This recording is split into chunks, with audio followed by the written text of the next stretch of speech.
Assalamualaikum warahmatullahi wabarakatuh. Perkenalkan, nama saya Ahmad Kamal dari Lokal 22C, NIM 220103020085. Alasan saya membuat video ini adalah untuk memenuhi tugas bahasa Indonesia yang diberikan oleh Ibu Fitriani. Di sini saya akan membahas tentang teks eksplanasi. Terlebih dahulu kita akan membahas tentang pengertian teks eksplanasi. Teks eksplanasi merupakan sebuah karangan yang berisi penjelasan-penjelasan lengkap mengenai suatu topik yang berhubungan dengan berbagai fenomena, baik fenomena alam maupun fenomena sosial yang terjadi dalam kehidupan sehari-hari.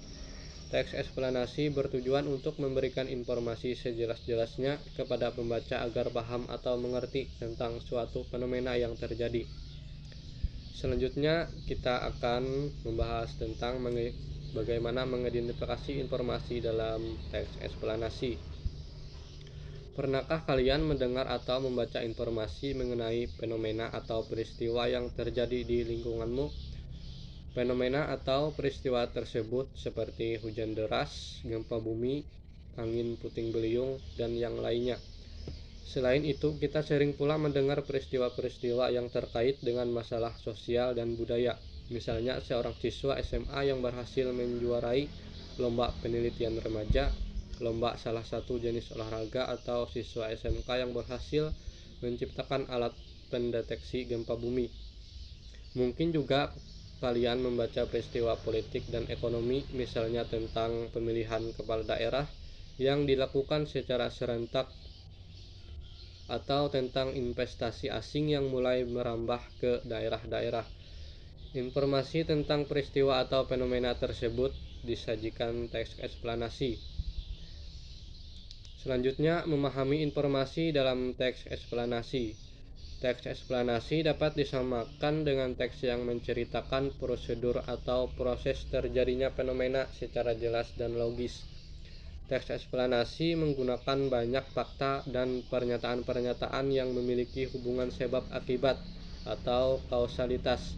Namun sebab-sebab ataupun akibat-akibat itu berupa sekumpulan fakta menurut penulisnya, yang kemudian mengonstruksi informasi dalam teks eksplanasi.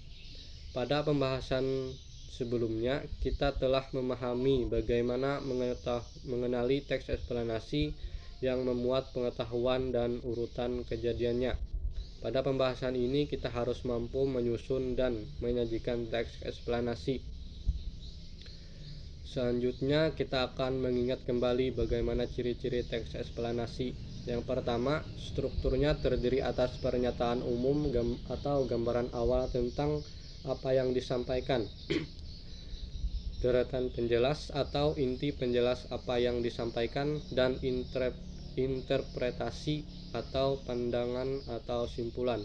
Yang kedua, memuat informasi berdasarkan fakta atau faktual.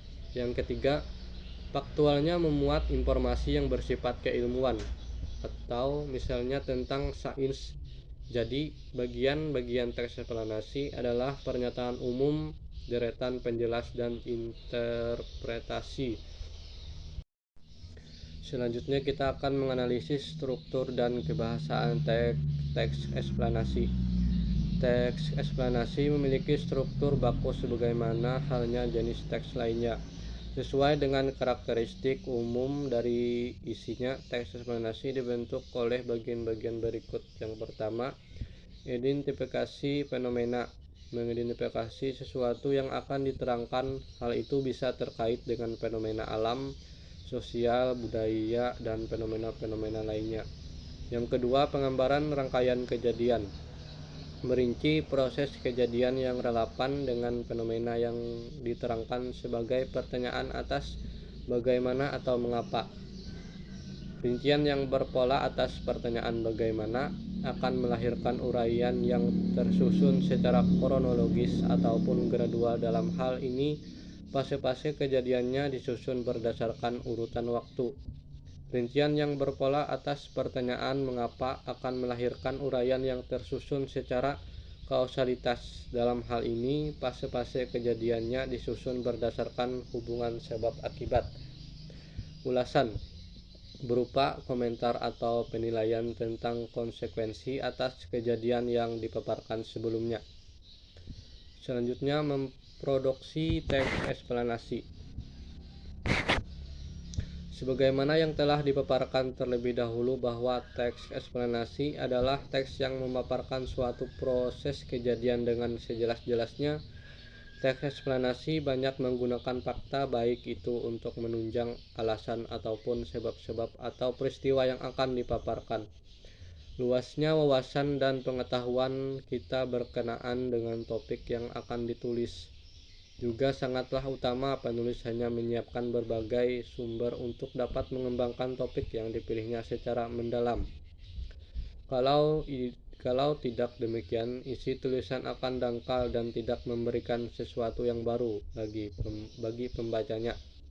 Cukup sekian yang dapat saya sampaikan, lebih kurangnya mohon dimaafkan. Assalamualaikum warahmatullahi wabarakatuh.